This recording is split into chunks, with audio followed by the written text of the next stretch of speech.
देखिए अगला हमें पढ़ना है सिमेट्रिक यानी सममित सममित संबंध, सममित संबंध यानी सिमेट्रिक सिमेट्रिक रिलेशन। आपने जब रिफ्लेक्सिव पढ़ा तो आपने ये कहा कि कोई सेट दिया गया है, उसके जो मेंबर हैं, जो एलिमेंट हैं, वह एलिमेंट स्वयं से संबंध रखते हैं।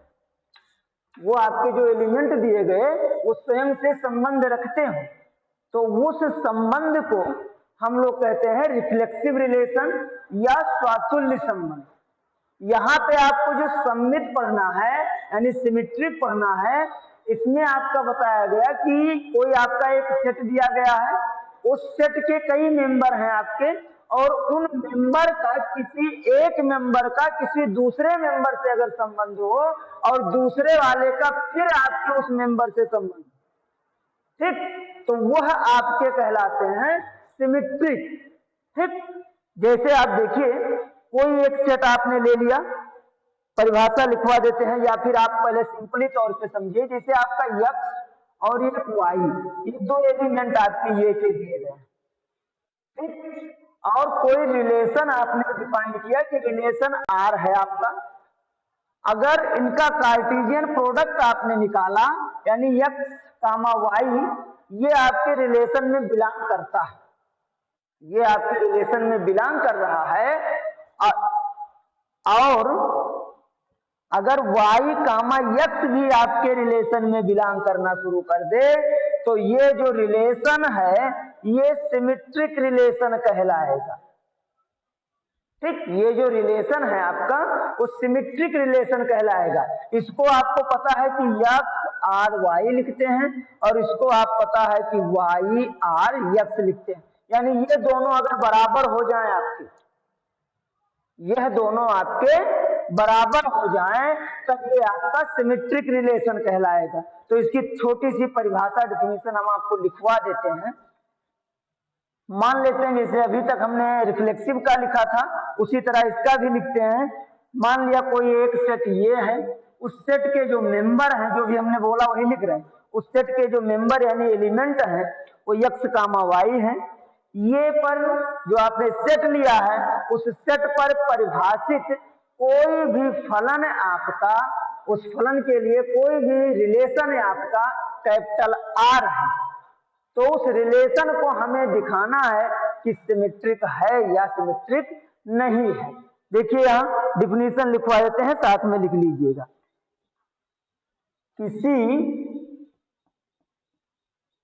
समुच्चय, किसी समुच्चय, ये किसी समुच्चय A पर परिभाषित कोई संबंध, ये पर परिभाषित, ये पर परिभाषित कोई संबंध,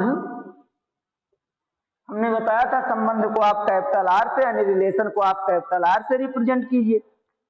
संबंध R सममित संबंध कहलाता है, सममित संबंध यानी सिमेट्रिक, सिमेट्रिक रिलेशन, सममित संबंध कहलाता है। ठीक, यदि और केवल यदि, यदि और केवल यदि, केवल यदि, अभी आपको हमने दिखाया कि x को, जैसे कोई एक एलिमेंट आपने लिया x, R से संबंधित है, ठीक, R की सहायता से y से संबंधित है, और y आपका R की सहायता से x से संबंधित हो, तो यह आपका जो रिलेशन मिलेगा वो सिमेट्रिक मिलेगा। जो रिलेशन आपको मिलेगा वो सिमेट्रिक मिलेगा। ये होना अति आवश्यक है, अगर ये नहीं है तो समझ लीजिए तब आपका नहीं हो सकता। या फिर इसी को इस भाषा में लिख सकते हैं जो भी हमने आपको बताया, अर्थात आपने कहा कि x, y ये किसी सेट के एलिमेंट हैं, एक्स कामा वाई ये किसी सेट ए के एलिमेंट हैं। अब इस सेट के लिए जब कार्टेशियन प्रोडक्ट आप डिफाइन करते हैं तो कार्टेशियन प्रोडक्ट में आप दिखाते हैं x comma y belong to relation R. इनका कार्टेशियन प्रोडक्ट इस रिलेशन में बिलोंग करता है। और अगर यही परिस्थिति ये मिले और y comma x belong to r तो r सिमेट्रिक होगा, तो r सिमेट्रिक होगा। आई बात समझ में? r आपका क्या होगा? सिमेट्रिक होगा। जैसे एक सेट हम लोग लेते हैं, एक छोटा सा सेट लेते हैं, यहां देखिए एग्जाम्पल के तौर पे, तभी ज्यादा समझ में आएगा। ये तो अभी आपका डिफिनीशन था छोटा सा, इस डिफिनीशन के थ्रू अगर आप दिखाते हैं, लेकिन एक हम लोग लेके चलते हैं। जैसे मान लीजिए एक एग्जाम्पल ले लीजिए आप, छोटा सा एग्जाम्पल, बहुत छोटा सा एग्जाम्पल, ठीक। जैसे एक सेट आपने ले लिया, ये कोई सेट आपने लिया ए, एग्जाम्पल देखिए ए कोई सेट है, इसके एलिमेंट 1 2 3 4 ये इसके एलिमेंट दे दिए गए हैं, ठीक है। अब कोई रिलेशन आपको डिफाइन किया गया, कोई भी रिलेशन आपको डिफाइन किया गया। जैसे रिलेशन में आपने डिफाइन किया कि इसके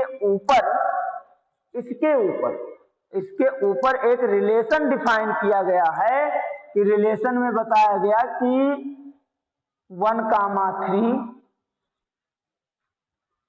1 कामा 2 2 कामा 3 1 कामा 4। मान लो ये रिलेशन आपको डिफाइन करके दे दिया गया, दिखाई दे रहा है ना सभी को? ये रिलेशन आपको दे दिया गया, ठीक। ये है रिलेशन। अब कह रहा है कि बताइए कि ये सिमेट्रिक है कि नहीं है। भाई अभी जब कोई एक क्वेश्चन हम लोग उठाएंगे तो उसमें सिमेट्रिक, रिफ्लेक्सिव सबको ढूंढेंगे, लेकिन हमें अभी केवल बात कर रहे हैं सिमेट्रिक की। तो इसमें पूछेगा, आपसे पूछ रहा है कि ये सिमेट्रिक है कि नहीं है। तो सिमेट्रिक के लिए आपको पता है कि अगर x और y बिलोंग कर रहा है किसी सेट में और x कामा y ये आपका ऑर्डर्ड पेयर जो डिफाइन किया गया, ये ऑर्डर्ड पेयर इसी में अगर रिलेशन में बिलोंग कर रहा है तो y कामा x भी बिलोंग अगर कर रहा है तभी वो सिमेट्रिक है, अन्यथा सिमेट्रिक नहीं है।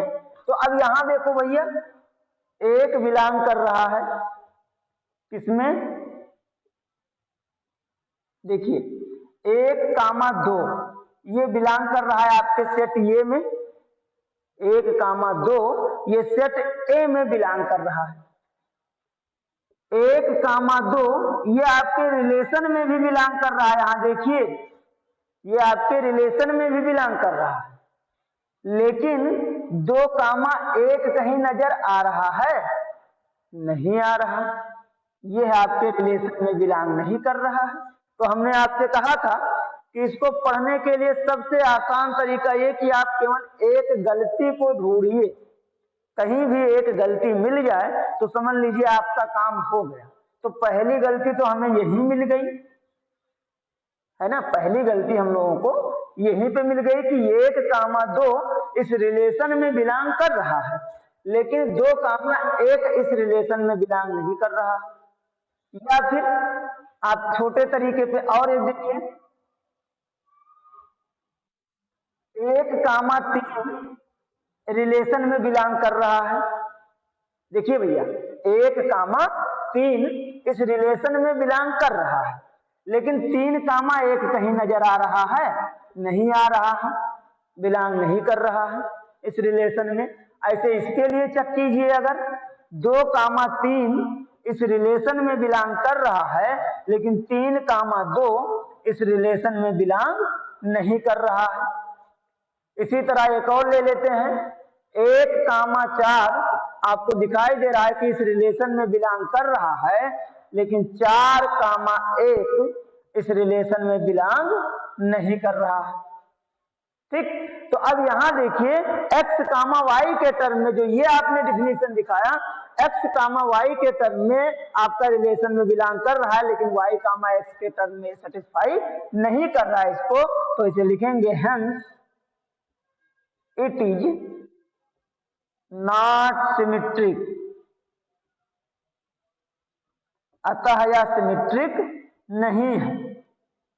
इट इज नॉट सिमेट्रिक, अतः यह सिमेट्रिक नहीं है, यानी यह सममित संबंध नहीं है। स्क्रीनशॉट ले लीजिए भैया, फिर आगे बढ़ते हैं हम लोग।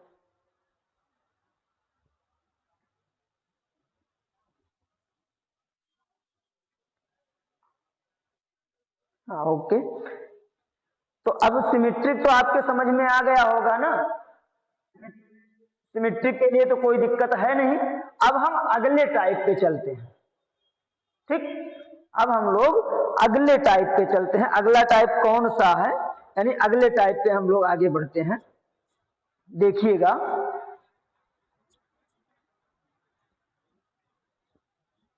अगले टाइप पे हम लोग आगे बढ़ते हैं। अगला आपका है संक्रामक। हमने आपको इसके पहले वाले लेक्चर में देखे थे, हम लोग बात किए थे संक्रामक के बारे में। संक्रामक का मतलब होता है ट्रांसिटिव, जो शायद 5वां है, यह है आपका संक्रामक संबंध। संक्रामक संबंध यानी ट्रांसिटिव रिलेशन, ट्रांसिटिव रिलेशन। संक्रामक है या संक्रमक, संक्रमक है, सॉरी संक्रमक होगा। ट्रांसिटिव रिलेशन, ट्रांसिटिव रिलेशन के लिए हमने आपको आपके मित्रों का एग्जांपल दिया था।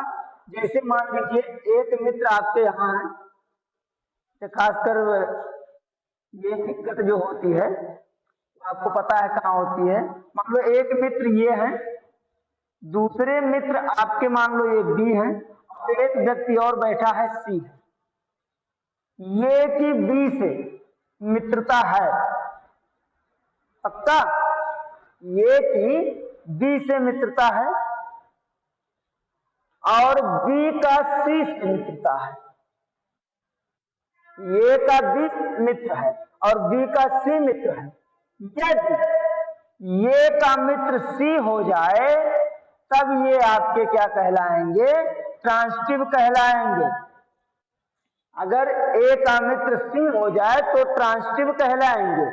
और अगर कहीं ये का मित्र सी नहीं हुआ, ये के मित्र बी हैं और बी के मित्र सी हैं, और ये और सी ये मित्र नहीं हुए, तब आपका ट्रांसिटिव नहीं होगा, ठीक।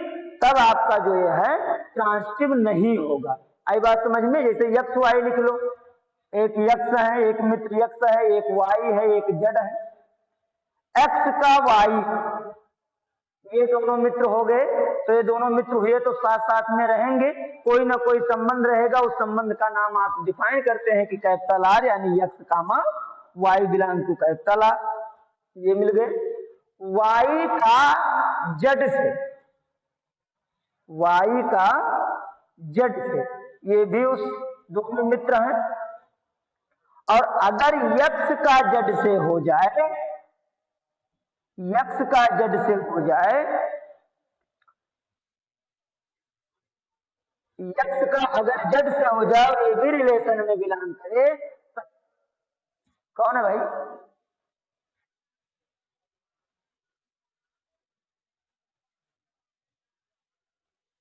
भूषण, माइक बंद कर लो अपना।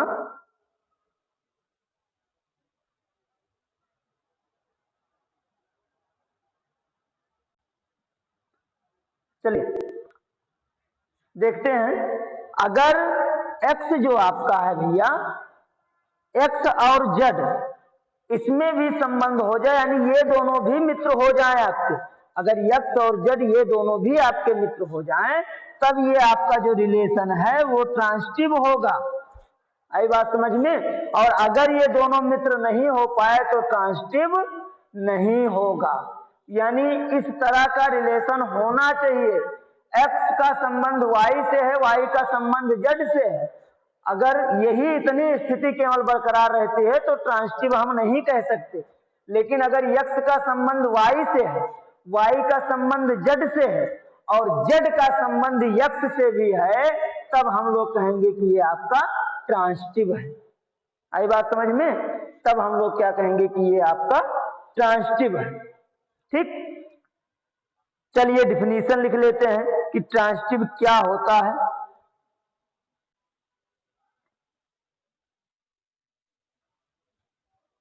देखिए भाई, अभी एक एग्जांपल भी उसी के साथ में लेंगे।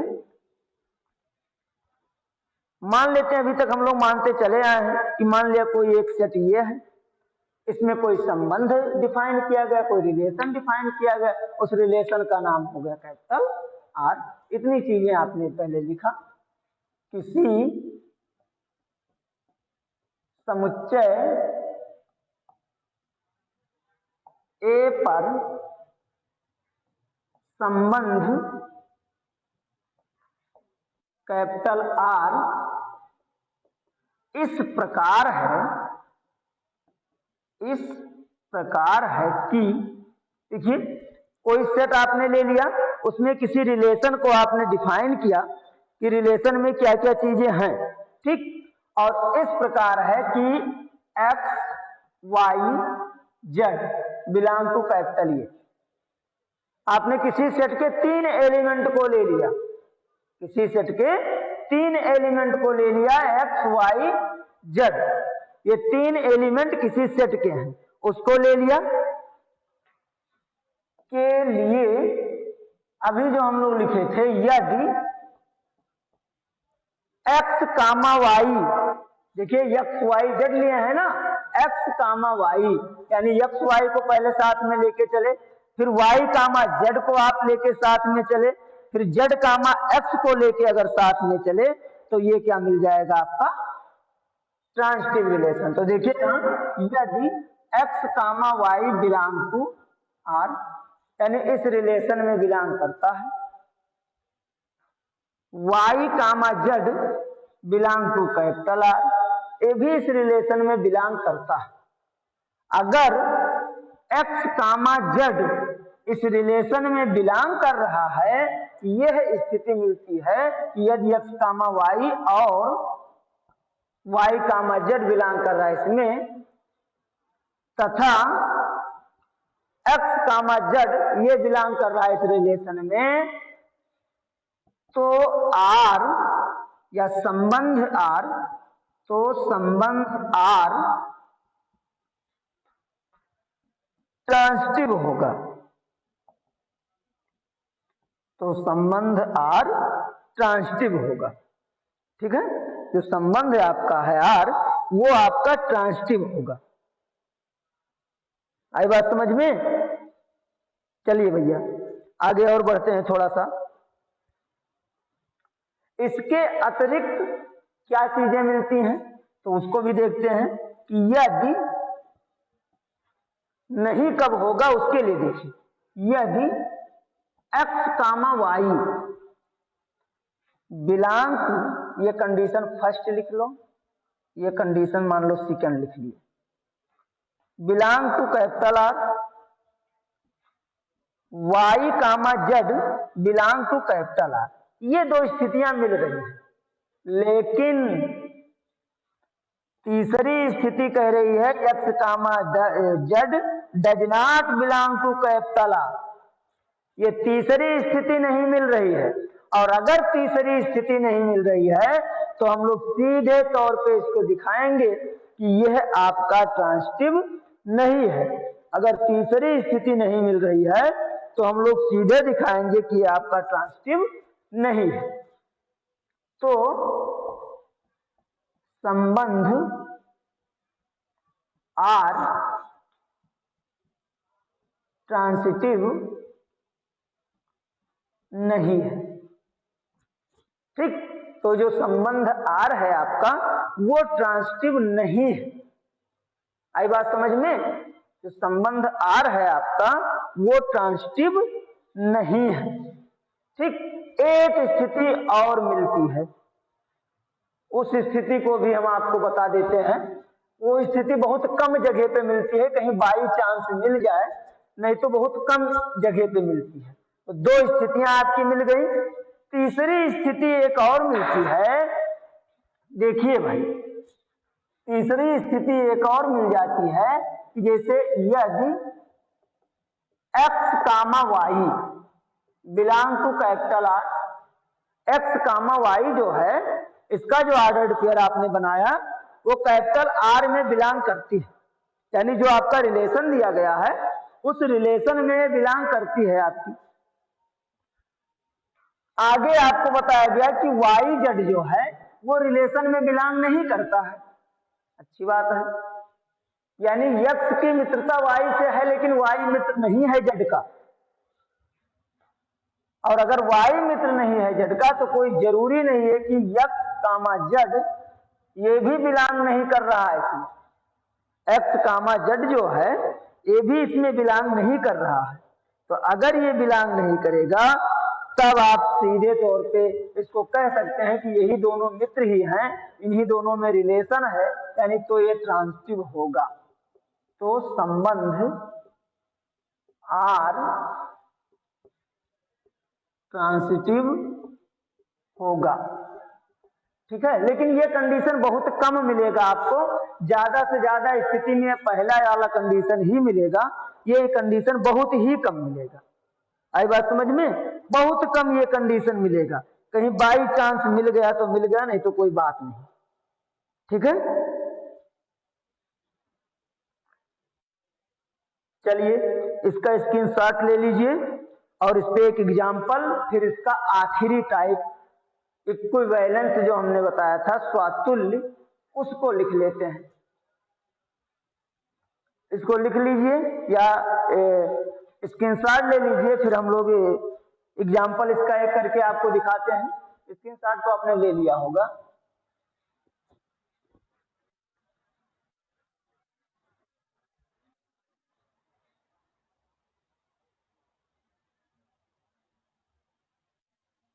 हाँ बोलो।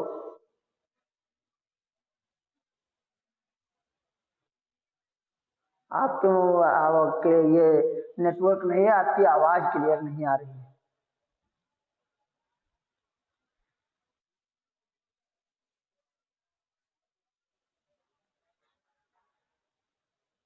एंटीसिमेट्रिक, अरे अलग अलग बुकों में अलग अलग चीजें दी गई हैं। ठीक है, हो सकता है आपके पास कौन बुक है? अच्छा, बालाजी में दिया है। एंटीसिमेट्रिक का कोई मतलब नहीं होता है।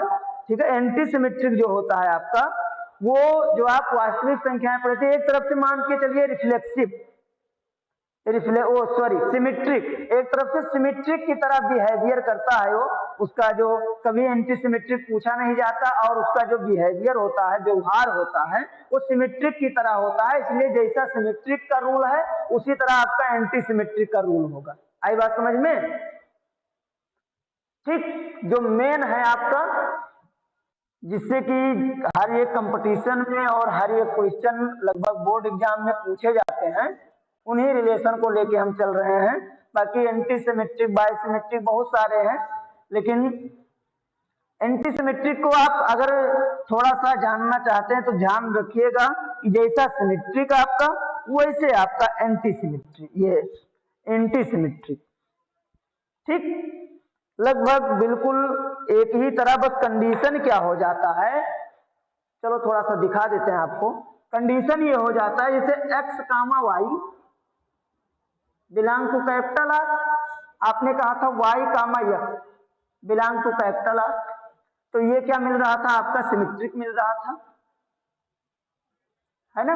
अब एंटीसिमेट्रिक के लिए जब बात किए तो कुछ नहीं, यही इतना है, बशर्ते कंडीशन है कि x इक्वल टू वाई हो जाए, x जो है वो y के इक्वल हो जाए, बराबर हो जाए। तो जैसे x y के इक्वल होगा, तुरंत आपका वो रिफ्लेक्सिव हो जाएगा, रिफ्लेक्सिव की तरह व्यवहार करना शुरू करेगा। तो इसमें थोड़े थोड़े से गुण जो हैं, सबसे पहले तो आपको सिमेट्रिक का मिलेगा और फिर जैसे इक्वल हो जाएगा तुरंत आपको रिफ्लेक्सिव की तरह व्यवहार करेगा। तो रिफ्लेक्सिव और सिमेट्रिक जब आप दोनों पढ़ दिए हैं तो कोई दिक्कत होनी नहीं चाहिए, है ना, कोई दिक्कत नहीं होनी चाहिए। अब देखिए भैया, इसका एक एग्जाम्पल देखिए, ट्रांसिटिव का एक एग्जाम्पल हम लोग लेते हैं।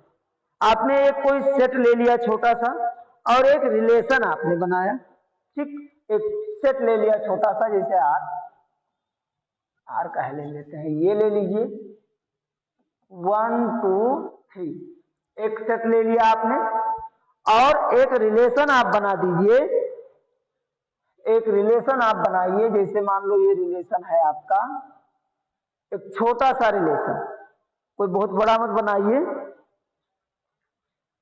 मान लो 1 2 2 3 और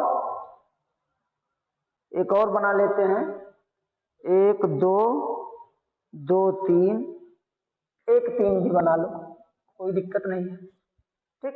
देखिए रिलेशन बनाने के लिए कंडीशन दिया जाएगा, रिलेशन जब आप बनाएंगे तो उसके लिए कंडीशन दिया जाएगा कि किस कंडीशन के अकॉर्डिंग आपको रिलेशन बनाना है। तो रिलेशन के लिए कंडीशन दिया जाएगा। ये तो हम लोग जनरली तौर पे अपना रिलेशन बना लिए हैं कि ये रिलेशन आएगा, इन ऑर्डर्ड पेयर का एक कॉम्बिनेशन होगा आपका और उनको कंबाइन करके जब सेट बनाएंगे हम लोग तो ये रिलेशन मिल रहा है कि ये रिलेशन आएगा, ठीक है। तो अब देखिए यहाँ जो ये रिलेशन आया, इसमें हमें चेक करना है कि यह आपका ट्रांसिटिव है या नहीं है। तो सबसे पहले आपको दिखाई दे रहा है कि 1 2 बिलोंग टू आर, है ना, 1 2 आर में बिलोंग कर रहा है और 2 3 जो है वो भी इस रिलेशन में बिलोंग कर रहा है। तो अब देखिए यह समान है ना, अब 1 3 अगर इस रिलेशन में बिलोंग कर रहा हो तो आपका ये सिमेट्रिक है, वो ट्रांसिटिव है, अन्यथा ट्रांसिटिव नहीं है। देखिए यहाँ 1 3 ये भी इस रिलेशन में बिलोंग कर रहा है, तो इसे लिखेंगे hence it is, hence R is transitive. आई बात समझ में?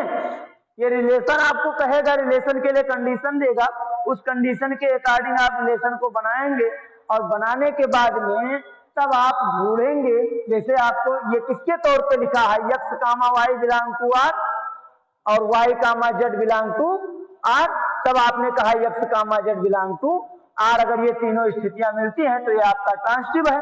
तो उसी कंडीशन में ये भी लिखा है कि 1 2 इस रिलेशन में बिलोंग कर रहा है, 2 3 भी इस रिलेशन में बिलोंग कर रहा है, लेकिन आपने देखा 1 3 वो भी इस रिलेशन में बिलोंग कर रहा है, तो यह आपका ट्रांसिटिव होगा।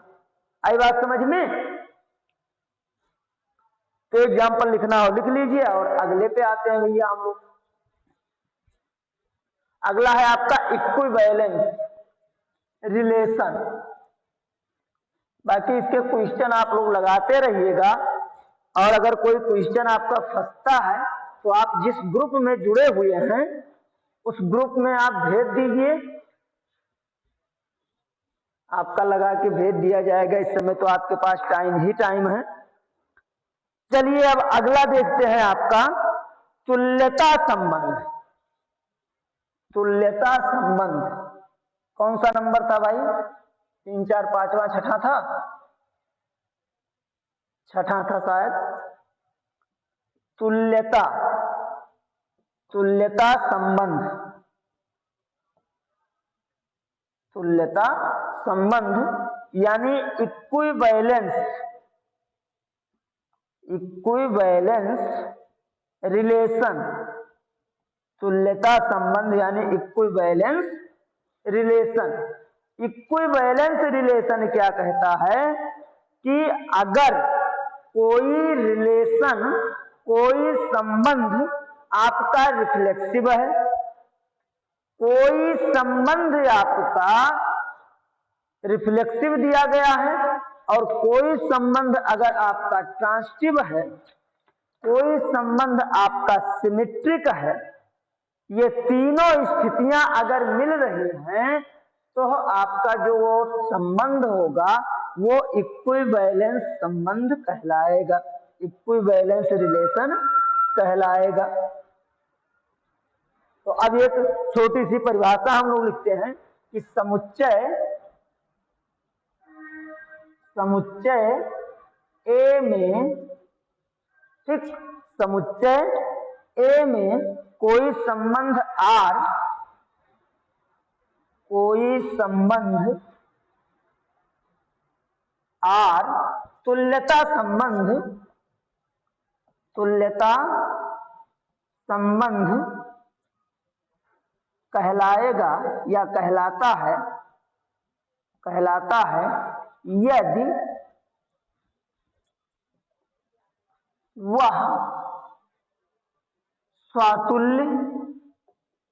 स्वातुल्य यानी रिफ्लेक्सिव, स्वातुल्य, सममित तथा संक्रमक हो। ठीक, अगर वह स्वातुल्य है आपका, सममित है आपका और संक्रमक है आपका, तो वह रिलेशन आपका क्या कहलाएगा? इक्विवेलेंस रिलेशन कहलाएगा। पहली कंडीशन, जैसे आप स्वातुल्य का जानते हैं यानी रिफ्लेक्सिव का इंग्लिश ये लिखते हैं भाई, रिफ्लेक्सिव का कोई एक सेट आपका, उस सेट के मेंबर ये हैं, ठीक, तो x, x belong to real number, या ये सॉरी रिलेशन, या फिर आप इसी को इस तरह भी लिखते हैं x r x, ये स्थिति मिलनी चाहिए आपको, तो ये आपका क्या कहलाएगा? स्वातुल्य कहलाएगा। दूसरी कंडीशन, सिमेट्रिक के लिए आप जानते हैं, सिमेट्रिक के लिए आपको पता है दो एलिमेंट होने चाहिए, x, y बिलोंग टू ये। अगर आपको ये मिल जाए कि x, y belong to real number, ये रिलेशन R, और y, x belong to relation R, इस रिलेशन में बिलोंग कर रहा है, तो आप इसको तो आप लिखने के लिए जानते भी हैं, इसको भी लिखने के लिए जानते हैं। इसको आप लिखते हैं x r y, इसको आप लिखते हैं y r x, ठीक, तो ये आपका सिमेट्रिक हो जाएगा। और तीसरा आपका ट्रांसिटिव के लिए तो आप जानते हैं, बताया, ये भी हमने बताया, ट्रांसिटिव का मतलब होता है x y z, ये अगर किसी सेट में बिलोंग कर रहे हैं, सेट जैसे ये आपने मान लिया समुच्चय, और x, y belong to R, y, z belong to R, ये स्थिति मिल जाए, और इनके साथ में x, z belong to R मिल जाए, तो ये आपका क्या होगा? ट्रांसिटिव होगा। आई बात समझ में भैया? तो यह आपका ट्रांसिटिव हो जाएगा, ठीक है। तो ये आपके थे तुल्य, पहला रिलेशन आपने पढ़ा एम्पटी वाइड आर, नल या रिक्त संबंध।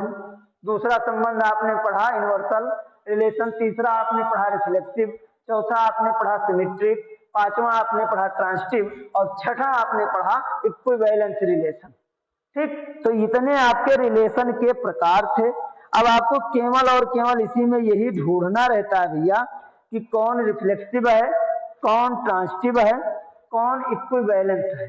तो आप अपने एक्सरसाइज का क्वेश्चन सॉल्व कीजिएगा, जो भी क्वेश्चन आपको डिस्टर्ब करेगा, जो भी क्वेश्चन, ठीक, उस क्वेश्चन के लिए आप सीधा सीधा ग्रुप पे डाल दीजिएगा।